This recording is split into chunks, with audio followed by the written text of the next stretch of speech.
सर्वांना नमस्कार आणि एक स्ट्रिक्ट वॉर्निंग आहे की कुणीही स्टोरी कॉपी करण्याचा प्रयत्न करू नये.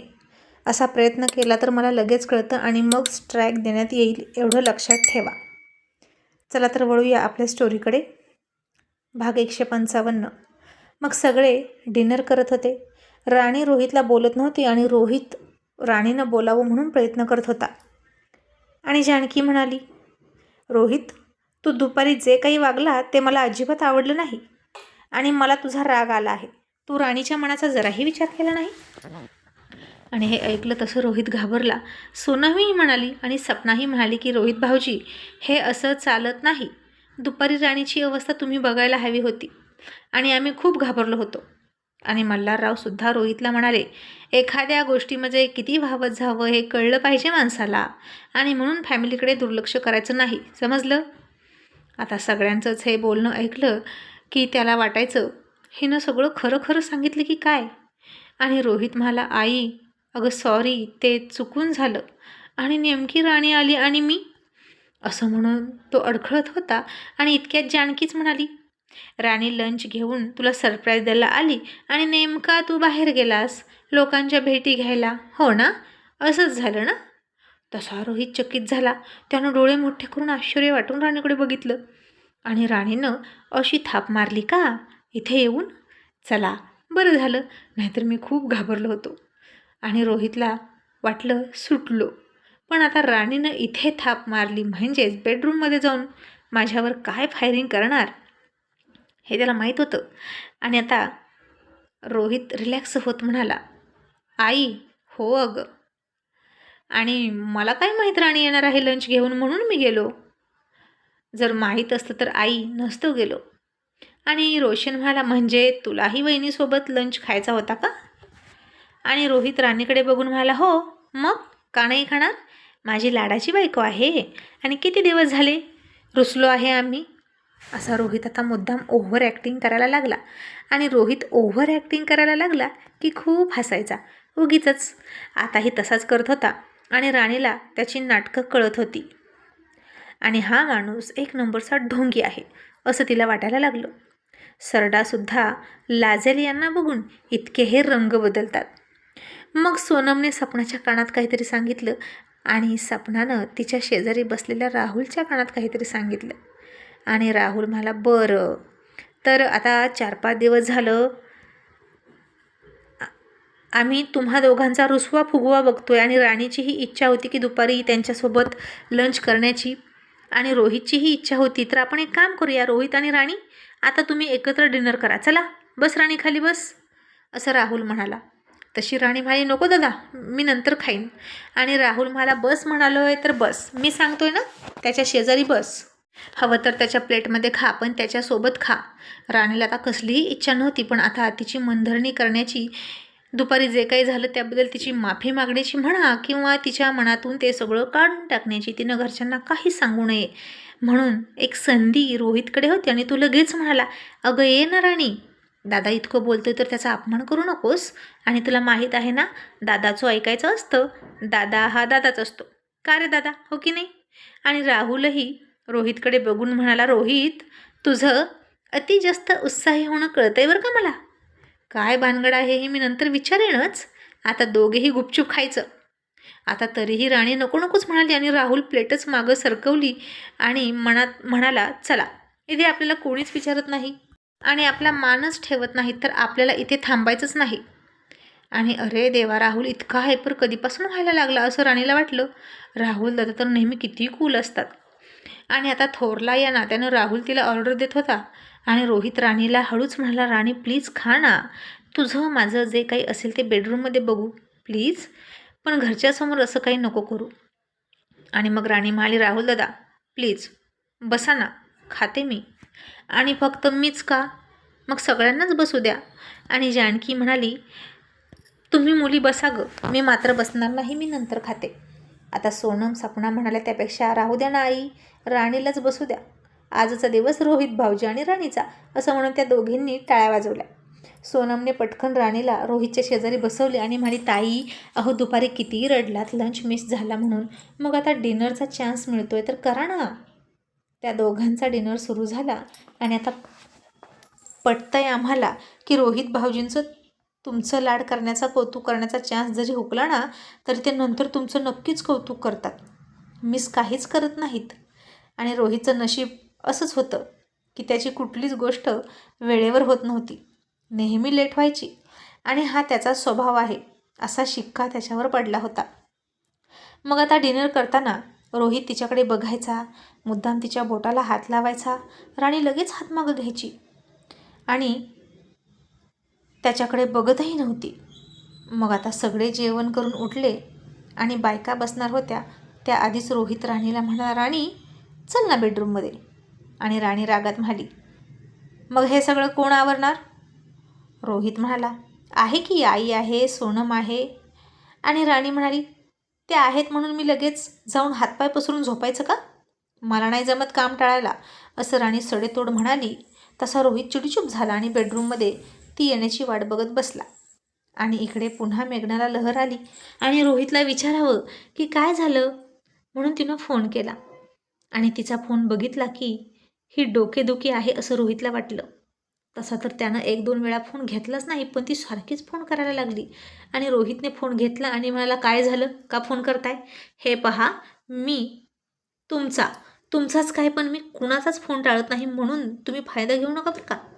आणि ती लगेच म्हणाली, सर अहो ऐका तरी, राणी तुमच्याशी उद्धटपणे बोलली का? आणि घरी जाऊन तिनं नक्कीच खूप चहाड्या लावल्या असतील आणि आपल्या दोघांबद्दल खूप काही काही बोलली असेल, मला माहीत आहे. आणि आता बघा, नक्कीच तुम्हाला आता मॅडम खूप बोलतील, उद्या मला बोलतील, मला बोलवून घेतील निरोप पाठवून. सर राणीना खूप चुगलीखोर आहे. तिला काय मिळतं चहाड्या लावून कुणास ठाऊक, आणि तुमच्या विरोधात घरच्यांचं मत तयार करत असते. मग घरचे तुम्हाला दोषी मानणार आणि तिला सत्यवादी मानणार. आणि आता हे ऐकलं आणि रोहितला राग आला आणि तो म्हणाला, शटअप मॅडम, पहिली गोष्ट तर तुम्ही तुमच्या लायकीत राहा आणि तुम्ही कोणाविषयी बोलताय आणि काय शब्द वापरताय हे जरा नीट लक्षात घ्या. आणि अरे देवा, रोहित असं बोलला आणि मेघनाची लायकीच काढली त्यानं सरळ सरळ. आणि गप्पच बसली मेघना आणि म्हणाली, काय झालं सर, माझं काही चुकलं का? आणि रोहित म्हणाला, तुमची चूक नाही, अपराध झाला आहे तुमच्याकडून आणि गुन्हा असं म्हणूया आपण त्याला. आणि एक वेळेस चूक विसरली जाऊ शकते, पण गुन्हा विसरला जाऊ शकतो. गुन्ह्याची सजा असते, सजा. तुम्ही जर राणीविषयी असं बोलताय ना, लायकी वगैरे, तर मला तुमची लायकी दाखवून द्यायला वेळ नाही लागणार. आणि ती इथे येऊन आपल्याविषयी काय बडबडली हे मला माहीत की तुम्हाला माहीत हो. दिव्य दृष्टी प्राप्त झाल्यासारखे हवेत बाण मारून बोलू नका. आणि ती माझी बायको आहे हे तर कधीच विसरू नका. आणि जिथे तुम्ही काम करता ना, तिथली त्या साम्राज्याची ती मालकीण आहे आणि तिची जागा तुमच्यापेक्षा कितीतरी पटीने उंच आहे. आता लक्षात आलं का? आणि मेघनाचा चेहरा झरझर उतरला. तिनं बघितलेली रोहितची सगळी स्वप्न उडूनच गेली हवेत. आणि काय डॅशिंग आहे ना रोहित, खूप बोलत होता डॅशिंगपणे, ते विचारूच नका. आणि रोहित ती गप्प आहे हे बघून पुन्हा एकदा म्हणाला, काय म्हणतोय मी, कळलं का तुम्हाला? आणि मेघना हळूच म्हणाली, हो सर कळलं. आणि रोहित म्हणाला, मग जेव्हा चूक कळते तेव्हा काय म्हणायचं असतं? तुम्ही तुमच्या स्टुडंटला असंच शिकवत असाल ना, मग काय म्हणाल आता तुम्ही? आणि मेघना हळूच म्हणाली, सॉरी सर, मी यापुढे राणीला काहीच बोलणार नाही. आणि रोहित म्हणाला, गुड बाय.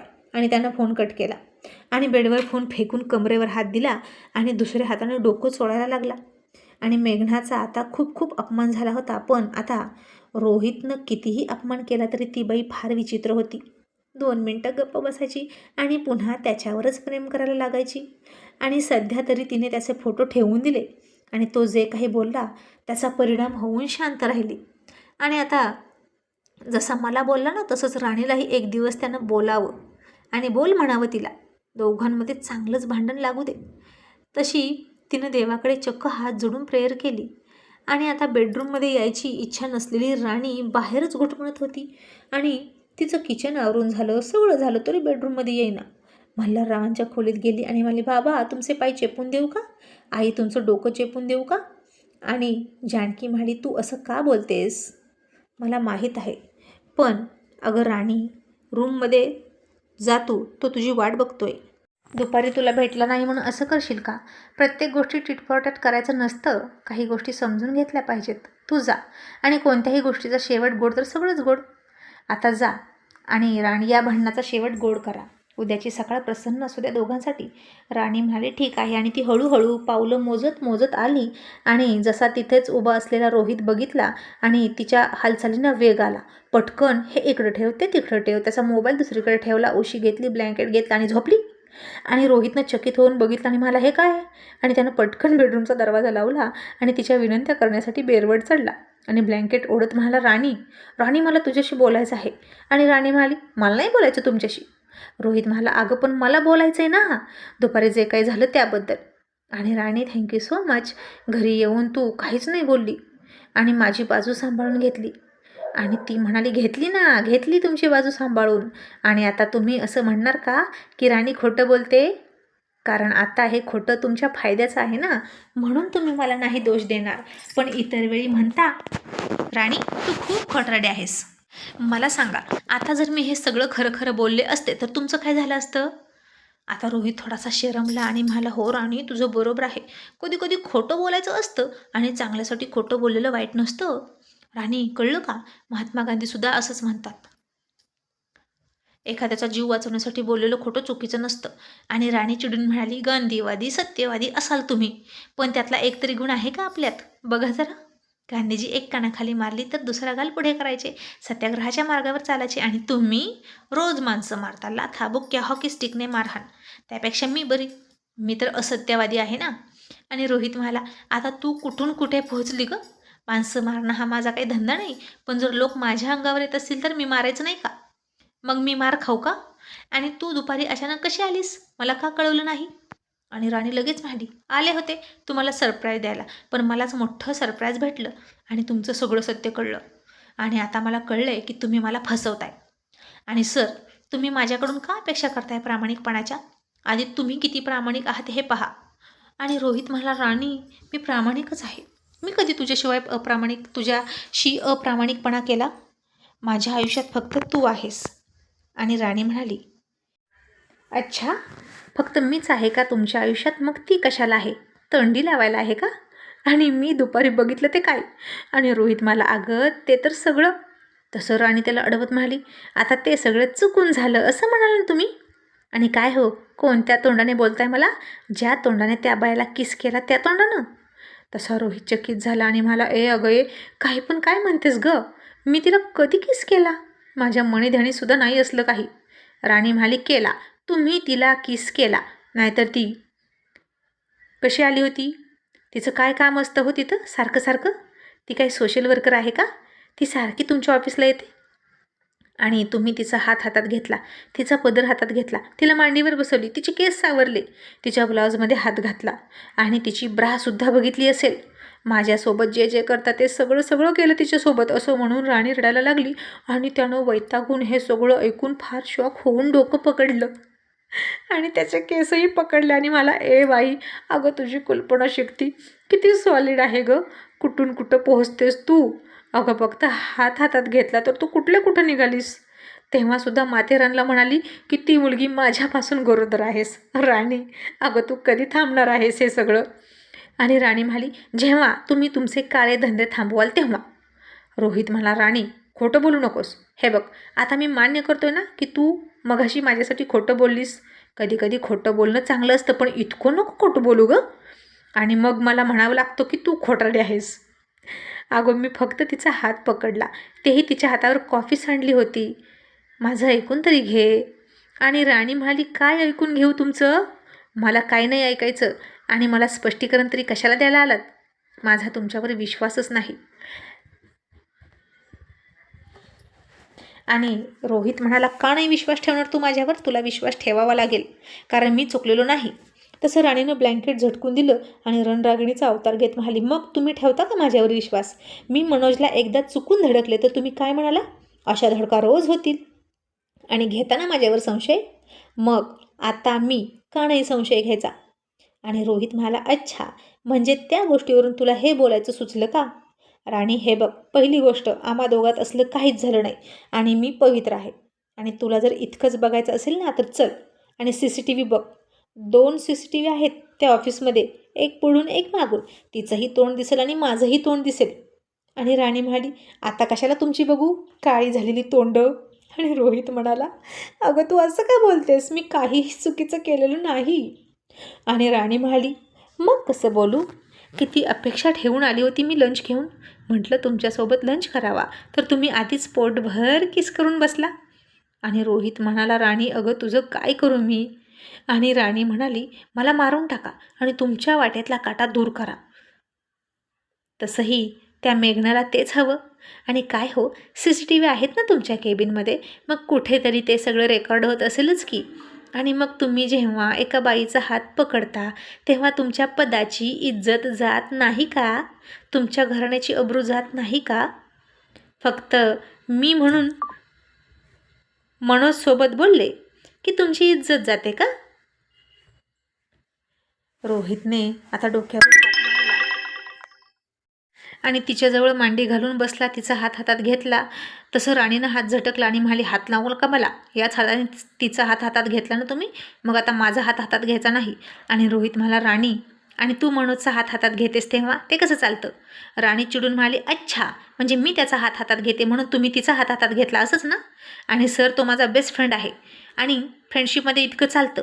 ती तुमची कोण आहे हो, जरा स्पष्टीकरण देता का, का पकडला तिचा हात. आणि रोहित म्हणाला, राणी अगं माझं ऐक, तिच्या हातावर साडीवर कॉफी सांडली होती, मग आता ती विवळत होती, ओरडत होती, मग मी तिचं असंच कसं बघत बसू सांग बरं, म्हणून मदत केली. आणि राणी आता म्हणाली, वा तुम्ही तिची मदत केलीत का, छान, तुम्ही सगळ्यांची मदत करा, रात्री अपरात्री सगळ्यांच्या मदतीला धावून जा, कोणाचं अनुदान, कोणाचं अमकं तमकं, कोणाचं धमकं, कोणाच्या म्हशीचं बाळंतपण सगळं करत बसा. आणि दुसऱ्यांनी मदत केली की तुम्हाला झोंबते. मी मनोजची मदत केली, त्याचे प्राण वाचवले, तर तुम्हाला किती राग आला. मग सर तुमच्यासमोर जर ती ओरडत होती तर ओरडू द्यायचं ना, तिला ओरडू द्यायची, तिला मरू द्यायची, कशाला तिला दिलासा द्यायला गेलात. आणि मनोजच्या वेळी असंच बोललात ना, तो पडला तर पडू दे, त्याला कशाला बघायचं, दुसऱ्या कोणीतरी मदत केली असती. असं राहणे आता जिथल्या तिथं त्याला पटवून देत होती आणि त्याची चूक त्याच्या लक्षात आणून देत होती.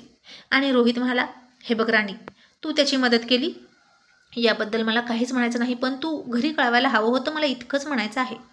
राणी माली, हे तुम्ही आत्ता बोलताय की मी तिकडं गेले म्हणून तुम्हाला फरक पडत नाही. बरं चला ठीक आहे, पण त्याच्या आधी काय, ॲक्सिडेंटली मी त्याचा हात पकडला, धडकले आम्ही, तर तुम्ही किती संशय घेता. मग आता मी तुम्हाला का सोडू, मी तुम्हाला का जा विचारू नको, कारण तुम्ही तर तिचा किस घेतला. आणि रोहित म्हणाला, ए बाई अगं खरंच नाही असं काही, राणी इतके मोठे आरोप करू नकोस माझ्यावर, आणि तुझी शपथ घेऊन सांगतो असं म्हणून त्यानं तिच्या डोक्यावर हात ठेवला आणि म्हणाला, आईनंतर मी कधीच कोणाची शपथ घेत नाही आणि आता तुझी शपथ घेतोय, तुझी शपथ मी नाही असं काही केलं. आणि राणी थोडीशी शांत झाली आणि म्हणाली, थोडंसं जवळ या. आणि रोहित आता ही काय करते असं म्हणून तिच्याजवळ पुढे सरकला आणि एकदमच तिच्या तोंडाच्या जवळ तोंड घेऊन गेला. आणि राणी त्याच्याकडे रागात बघून म्हणाली, इतके जवळ येऊ नका, सरका मागे, जवळ ये म्हटलं की आलेच लगे तोंडाला तोंड मिळवायला. आणि रोहित म्हणाला, मग तुझ्या मनात तरी काय आहे, किस घेण्यासाठीच बोलवलं ना. राणी म्हणाली, अजिबात नाही, फक्त थोडंसं जवळ या, मला तुमच्या डोळ्यात बघून कळतं तुम्ही खरं बोलताय की खोटं. आणि रोहित हसला आणि म्हणाला, बघ बघ, आज मी पिलो पण नाही आणि माझ्या डोळ्यात तुला सगळं खरं खरं दिसेल. आणि मग त्यानं तिच्या डोळ्यावर त्याची नजर स्थिर केली आणि राणी बारीक डोळे करून त्याच्या डोळ्यात बघायला लागली आणि त्याच्या नजरेचा अंदाज घेत होती. आणि रोहित थोडासा गालात हसला आणि तिचीही नजरेतून व्हेरीफाय करण्याची पद्धत त्याला आवडली आणि दोघेही एकमेकांच्या डोळ्यात डोळे घालून बराच वेळ बघत होते. आणि आता त्या नजरेशिवाय दुसरं काही दिसत नव्हतं. आता त्याच्या डोळ्यात सच्चेपणा दिसत होता आणि इतक्यात रोहितनं तिला पटकन डोळाच मारला. तसं राणीच्या काळजात धस्स झालं आणि तिनं लाजून नजर वळवली. मग आता तरी राणीला त्याच्या नजरेत बघून त्याचा खरेपणा कळेल का, आणि रोहित कुमारला त्याच्या कृत्याबद्दल राणीनं काय शिक्षा द्यावी हे कमेंट करून नक्की सांगा. Thank you so much.